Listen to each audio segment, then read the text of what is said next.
मेरा नाम तारा है। लोग कहते हैं कि सपने देखने के लिए अमीर होना ज़रूरी नहीं, लेकिन उन्हें पूरा करने के लिए बहुत संघर्ष करना पड़ता है। शायद इसीलिए मेरी माँ ने अपनी पूरी ज़िंदगी संघर्ष में गुजार दी। मेरे पिता का साया बचपन में ही मेरे सिर से उठ गया था। उसके बाद मेरी माँ ने कभी अपनी तकलीफ़ों का हिसाब नहीं रखा। सुबह लोगों के घरों में काम करना, दोपहर को सिलाई करना और रात में अगर समय बच जाए तो दूसरों के कपड़े इस्त्री करना, यही उनकी दिनचर्या थी।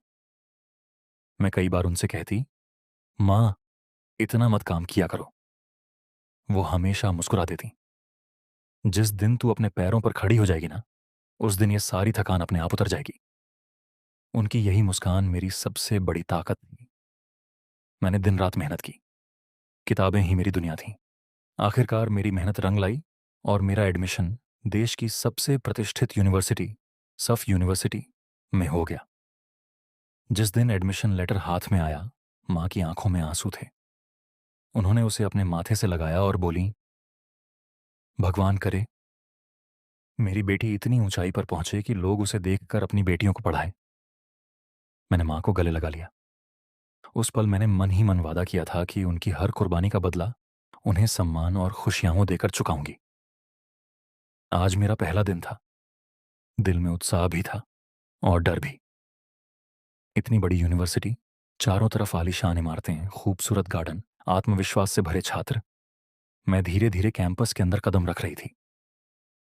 सब ठीक होगा तारा, मैंने खुद से कहा। लेकिन शायद किस्मत ने मेरे पहले दिन के लिए कुछ और ही सोच रखा था। मैं अभी कॉरिडोर से गुजर ही रही थी कि अचानक 4-5 सीनियर मेरे सामने आकर खड़े हो गए।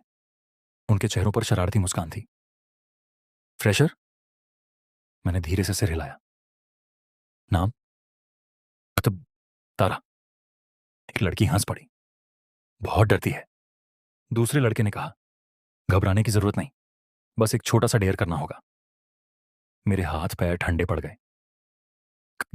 कैसा डेयर? उन्होंने सामने वाले लंबे कॉरिडोर की ओर इशारा किया। वहां एक लंबा सा आदमी खड़ा था। उसने सफेद शर्ट पहन रखी थी और उसके हाथ में कुछ फाइलें थीं। वह हमारी तरफ पीठ किए खड़ा था। एक सीनियर ने मेरी हथेली में पानी से भरा गिलास रख दिया। जा और उस आदमी पर यह पानी फेंक दे। मैं घबरा गई। नहीं, मैं ऐसा नहीं कर सकती। क्यों? यह गलत है। उनके चेहरे का रंग बदल गया। अगर नहीं किया तो पूरे साल तेरा जीना मुश्किल कर देंगे। मेरे गले में शब्द अटक गए। मैंने मां का चेहरा याद किया। अगर पहले ही दिन कोई परेशानी हो गई तो? मैं कांपते हाथों से गिलास लेकर आगे बढ़ने लगी। हर कदम के साथ दिल की धड़कन तेज होती जा रही थी। भगवान, बस सब ठीक कर देना। मैं उस आदमी के बिल्कुल पीछे पहुंच गई। मेरे हाथ कांप रहे थे। एक पल के लिए लगा कि वापस चली जाऊं, लेकिन पीछे खड़े सीनियर्स मुझे घूर रहे थे।